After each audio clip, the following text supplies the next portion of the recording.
I grew up in Dublin, Ohio, just outside of Columbus.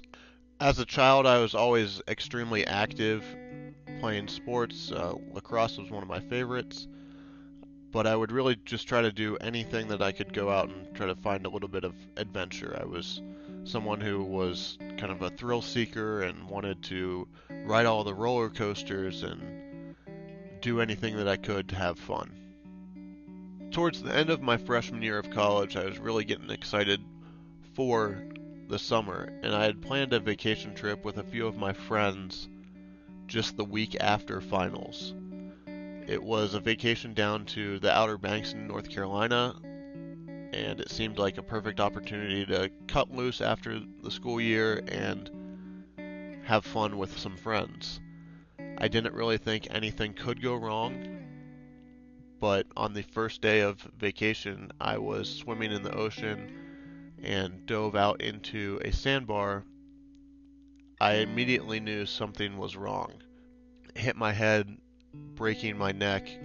I was then transported to the hospital through a med-flight helicopter.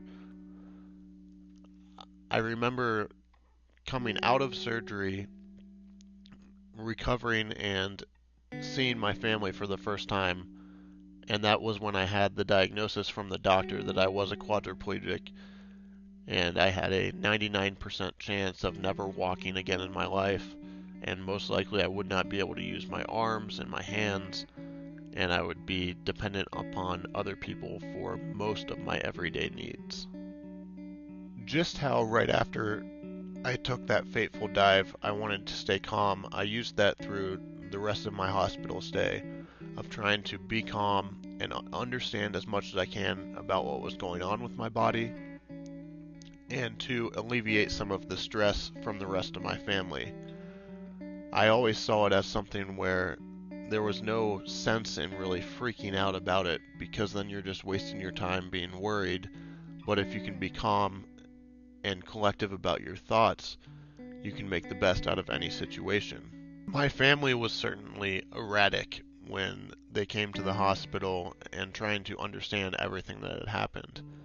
I tried my best to keep everyone else calm so that the stress level would decrease. My mom was always worried about her little boy and wanting everything for me to be okay. My dad was making sure that everyone else was taken care of and they were being able to stay calm and understand what was going on.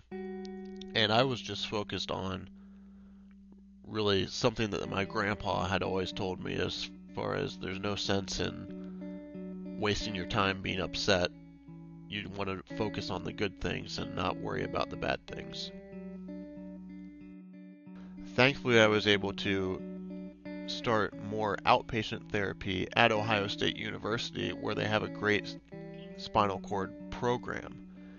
I was making my interest known to my doctors and therapists at the time about different research opportunities and just what to look forward to throughout my lifetime for people with spinal cord injuries.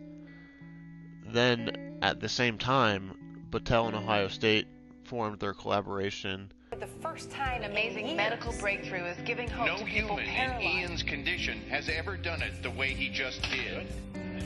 After I was able to see my hand move, it really reinforced the possibility that this type of technology could be used by many more people to improve their lives.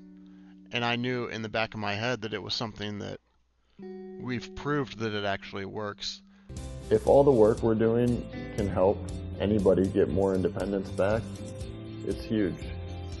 All the research we're doing at Battelle and Ohio State does give me a lot more hope, because I can tell there's going to be improvements in science and technology that will be able to make my life easier. That I'm going to be able to go pick up my toothbrush and brush my teeth. And I always knew maybe someday something would happen, but now I know for sure that something will happen, and it actually is happening. I think anyone that explores in their life, whether it be going out and looking for new things or doing a scientific experiment like I'm doing, really just wants to push the envelope and see if they can make any changes in the world. we're doing something that's never been done before. I think the biggest thing that allows me to keep a positive attitude is knowing that there's a lot of hope for the future.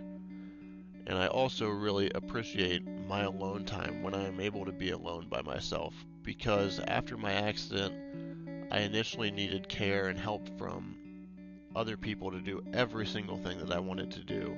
So anytime I can be independent and do something on my own really gives me that self-worth that motivates me to continue on through everything that I want to do.